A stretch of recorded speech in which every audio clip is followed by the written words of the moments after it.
हर हर महादेव। जय भोलेनाथ। भगवान शिव की कृपा आप सब पर सदैव बनी रहे। प्रिय भक्तों, क्या आपने कभी सोचा है हर सुबह जब हम तुलसी को जल देते हैं तो उस जल के साथ कौन सी शक्ति धरती में उतरती है? क्यों कहा गया है तुलसी को जल देते समय बोले गए सिर्फ 3 शब्द हमारे घर में लक्ष्मी का वास करा देते हैं और जीवन के हर दुख और दरिद्रता को मिटा देते हैं? वह 3 शब्द कौन से हैं? किसने बताए और क्यों इस रहस्य को सैकड़ों वर्षों तक गुप्त रखा गया? आज के इस पवित्र कथा में हम सुनेंगे वही दिव्य रहस्य जो स्वयं भगवान शिव ने देवी पार्वती को बताया था। कैलाश पर्वत पर उस दिन का दृश्य विलक्षण था। चारों ओर गंगा की कलकल ध्वनि गूंज रही थी और नंदी भगवान शिव के चरणों में ध्यानस्थ खड़े थे।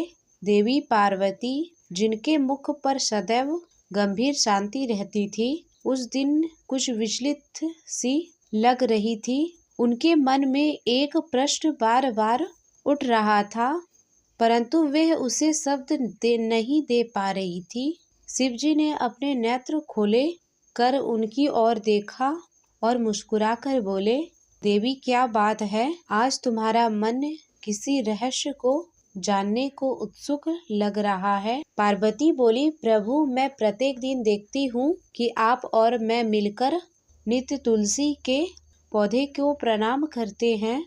आप स्वयं उसे जल अर्पित करते हैं, परंतु मैंने ध्यान दिया कि हर बार जब आप जल चढ़ाते हैं तो आपके मुख से कोई मधुर शब्द निकलते हैं, जैसा कोई छोटा सा मंत्र। मुझे समझ नहीं आता कि वह कौन सा मंत्र है जिसे आप इतनी श्रद्धा से बोलते हैं। शिवजी मंद मुस्कुराए, देवी, तुमने यह जो देखा वह साधारण नहीं, वह 3 शब्दों का एक दिव्य मंत्र है जिसे ब्रह्मा से जाना कठिन है, परंतु इसे जानने का अधिकार वही होता है जिसके भीतर शुद्ध जिज्ञासा होता है, और आज तुम्हारे मन में वही जिज्ञासा है। पार्वती के नेत्रों में चमक आई। प्रभु, कृपया मुझे बताइए कि वह मंत्र क्या है? आखिर तुलसी को जल देते समय कौन सा मंत्र बोलना चाहिए जिससे भगवान विष्णु और देवी लक्ष्मी प्रसन्न हो? क्या वह केवल एक साधारण उच्चारण है? क्या उसमें कोई रहस्य छुपा है? शिवजी गंभीर हुए। उन्होंने कहा, देवी, इस प्रश्न का उत्तर बहुत बड़ा है। जो इसे जान लेता है वह दरिद्रता और दुख से मुक्त हो जाता है, परंतु इस मंत्र का महत्व केवल सुनने से नहीं समझा जा सकता। इसके पीछे एक अद्भुत कथा है जो स्वयं श्री कृष्ण ने देवी सत्यभामा से कही थी। किंतु देवी, इस दिव्य मंत्र का रहस्य जानने से पहले मैं तुम्हें तुलसी की उत्पत्ति का रहस्य बताऊंगा। तुलसी की उत्पत्ति का रहस्य सुनने से ही मनुष्य को अश्वमेध यज्ञ का फल प्राप्त होता है। अब ध्यान पूर्वक सुनो। यह कथा उस समय की है जब असुरों और देवताओं के बीच निरंतर युद्ध चलता रहा। भगवान शिव बोले, बहुत काल पहले दैत्य जलंधर नाम का एक असुर हुआ। वह समुद्र से उत्पन्न हुआ था और उसमें अपार शक्ति थी। उसके तेज से त्रिलोक कांपता था, परंतु उससे भी अधिक पवित्र थी उसकी पत्नी वृंदा। वृंदा एक पतिव्रता नारी थी। उसका तपस्या, उसका नियम और उसके पति के प्रति उसका अटूट विश्वास इतना प्रबल था कि देवताओं को भी युद्ध में विजय नहीं मिलती थी। जब देवताओं और जलंधर के बीच युद्ध हुआ तब देवता अनेक बार पराजित हुए।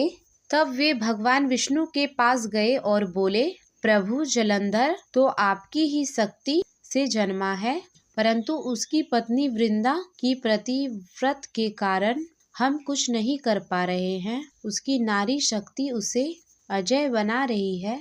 भगवान विष्णु गंभीर हुए। उन्होंने कहा, वृंदा का पतिव्रता वास्तव में अद्भुत है। ऐसी नारी का व्रत भंग करना किसी के लिए भी पाप समान है। परंतु जब अधर्म बढ़ जाता है तब कभी कभी धर्म को भी कठोर निर्णय लेना पड़ता है। विष्णु ने ध्यान लगाया और रूप बदलकर जलंधर का रूप धारण किया। वे वृंदा के आश्रम में पहुँचे। वृंदा ने उन्हें अपने पति के रूप में देखा और प्रणाम किया। उसका पतिव्रत खंडित हो गया क्योंकि उसने अनजाने में किसी और को अपना पति समझकर उसका स्वागत किया। उसी क्षण जलंधर युद्ध में मारा गया। जब वृंदा को यह सत्य ज्ञात हुआ तो वह क्रोध और वेदना से कांप उठी।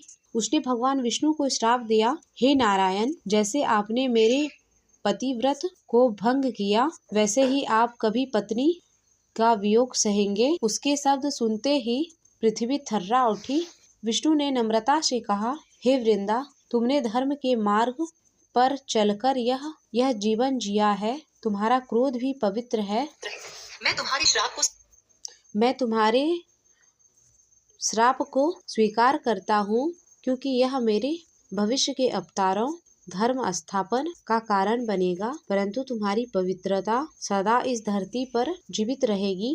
तुम्हारा शरीर भले ही न रहे परंतु तुम्हारा नाम तुलसी बनकर सृष्टि में रहेगा। वृंदा ने अपने प्राण त्याग दिए और उस स्थान पर जहाँ उसका शरीर जला वहाँ एक दिव्य पौधा उगा आया जिसकी सुगंध स्वर्ग पहुँच गई। वह पौधा था तुलसी। भगवान विष्णु ने स्वयं उस पौधे को प्रणाम किया और कहा, हे देवी तुलसी, अब से तुम्हारा वास उस स्थान पर होगा जहाँ भक्ति, प्रेम और धर्म रहेगा। तुम्हारे बिना मेरी पूजा अधूरी होगी। शिव बोले, देवी, जब यह हुआ तो स्वयं स्वर्ग में देवी लक्ष्मी प्रकट हुई। उन्होंने तुलसी के पौधे के समीप जाकर कहा, बहन, आज से हम दोनों मिलकर आराधना का मार्ग बनेंगे। जहाँ मैं रहूंगी वहाँ तुम भी रहोगी। जो तुलसी को जल देगा उसे लक्ष्मी की कृपा भी मिलेगी। उस दिन से लक्ष्मी और तुलसी अभिवाज्य हो गई। पार्वती ने विस्मय से पूछा, प्रभु, क्या इसलिए तुलसी को जल चढ़ाने से धन की प्राप्ति होती है? शिव बोले, हाँ देवी, तुलसी देवी की अधिष्ठात्री लक्ष्मी का ही रूप है, परंतु यह लक्ष्मी का वह रूप है जो पवित्रता, सादगी और भक्ति से प्रकट होता है। इसलिए तुलसी का पूजन केवल वैभव के लिए नहीं, आत्मशुद्धि के लिए आवश्यक है। पार्वती ने आगे पूछा, पर प्रभु, यह तो भगवान विष्णु से जुड़ी कथा है, फिर आप स्वयं प्रतिदिन तुलसी को जल क्यों देते हैं? शिव मुस्कुराए, देवी, यह प्रश्न उतना ही गूढ़ है। तुलसी भले ही विष्णु की प्रिय है परंतु वह मुझे भी उतनी प्रिय है, क्योंकि तुलसी वह माध्यम है जो मनुष्य के हृदय को शुद्ध करती है और शुद्ध हृदय ही शिव को प्राप्त होता है। जब कोई तुलसी को जल देता है तो वह केवल जल नहीं चढ़ाता, वह अपने मन के मैल को धोता है। इसलिए मैं भी तुलसी को जल को देकर मानवता को संदेश देता हूँ कि पवित्रता ही परम भक्ति है। पार्वती ने हाथ जोड़कर कहा, प्रभु, तुलसी का रहस्य तो आपने सुना दिया, अब कृपा करके 3 शब्दों वाले उस मंत्रों का रहस्य भी सुनाइए। तुलसी को जल देते समय क्या मंत्र बोलना चाहिए? कृपा करके वह कथा सुनाइए। शिवजी ने शांत दृष्टि से देवी की ओर देखा, मुस्कुराए और बोले, देवी, तुम्हारा प्रश्न साधारण नहीं है, इस प्रश्न का उत्तर।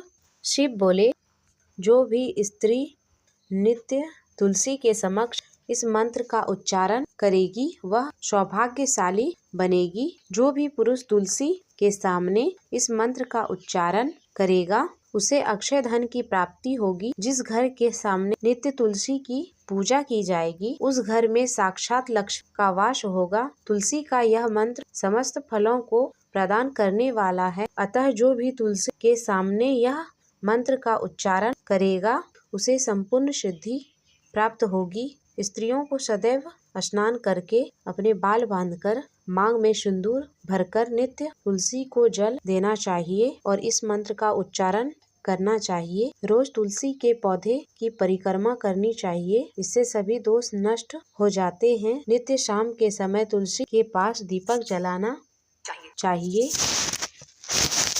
तुलसी के पास बैठकर भगवान विष्णु की आराधना करनी चाहिए। तुलसी के पास दीपक जलाने से मनुष्य धन्य धान्य की प्राप्ति होती है।